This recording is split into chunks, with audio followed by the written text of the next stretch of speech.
Huge movie fanatic Nate, just freezing here in the Midwest in the winter, which is almost frickin' over. It's like majority of it's over, and there's like only like 4 weeks of it left by the calendar. But so hopefully there's only like 5 or 6 weeks of this stuff left, and then it'll be over. But I wanted to, before it actually ends up being over, I wanted to do these winter solo reviews for some of these movies that Matt either hasn't seen or probably doesn't care too much about.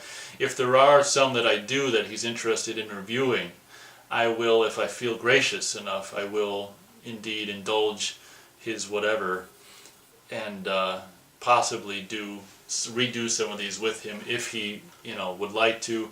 I'm gonna pretty much guess that most of these he hasn't seen or just doesn't care about.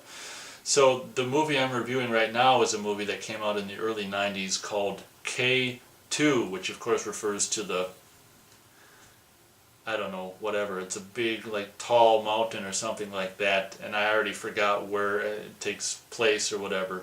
But this is a kind of this movie came out and it was distributed, I think it was kind of like an independent almost kind of a movie, but it was distributed on video in its initial release by Paramount.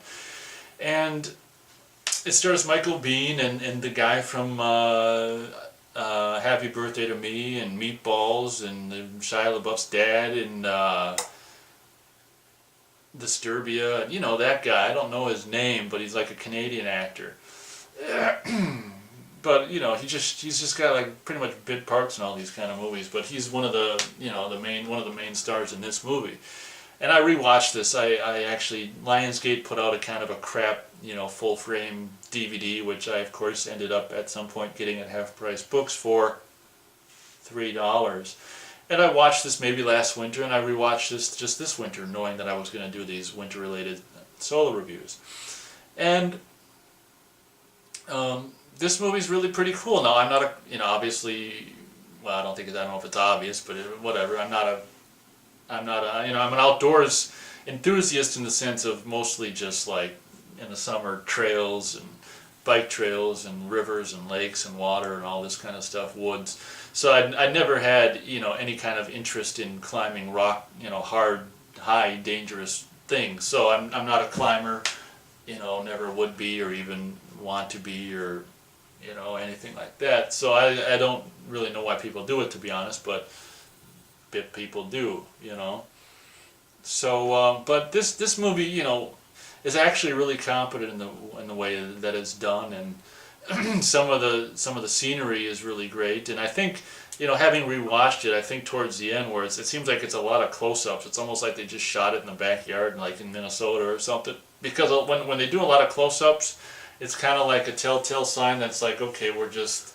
like I say, we're in the backyard, or we're not in a place where we can show full shots of areas because we're nowhere. We're just in the in, like I say, the backyard. So. But the movie's really, really well done, and just you got the free kind of spirit Michael Biehn character who wants to, whatever, climb K2 or whatever. It's his dream, and this friend of his that get married to that woman from First Blood Part 2, the, what the hell's her name? I don't know what her name is in that movie, whatever, Cole? I don't know. No, because he's like, no more orders, Cole. No more orders. Or whatever. Anyway, that woman from Rambo First Blood Part 2.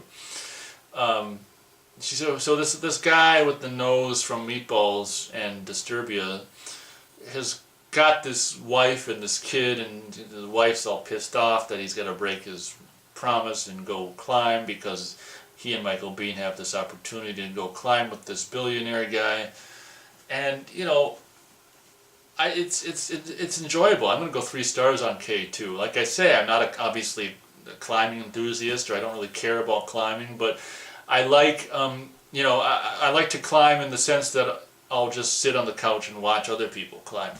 That's kind of the climber I am. It's just, I think it's obviously far too dangerous, and it's just not something I try to stay out of dangerous situations, So, but it's I can kind of understand it in the same sense that I'm a kayaker and a boater and a biker. So, obviously, I can understand it being an outdoors person. And the thing I love about the movie is obviously just the beautiful vistas. I want to say is K2 in Afghanistan? Is that correct? If I'm wrong, I'm wrong. But if I'm right, yeah, points for me. But I want to say it's in Afghanistan because the movie I think takes place there. So they go and climb it kind of, I watched it within the last month or so, but it kind of faded away since. But I remember I wrote down on the list 3 star. I wanted to make sure I wrote down after I watched it 3 stars. So I can stand true to that rating because I wrote it down right after I watched it.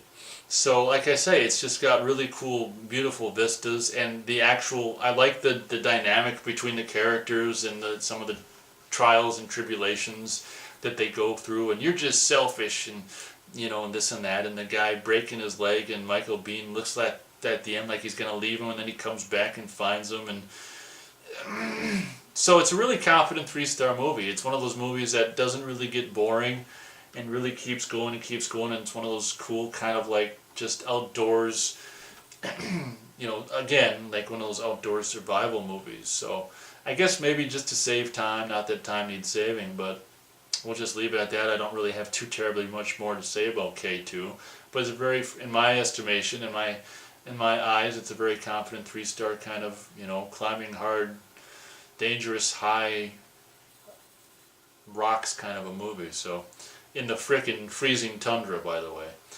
Thank you very much for watching.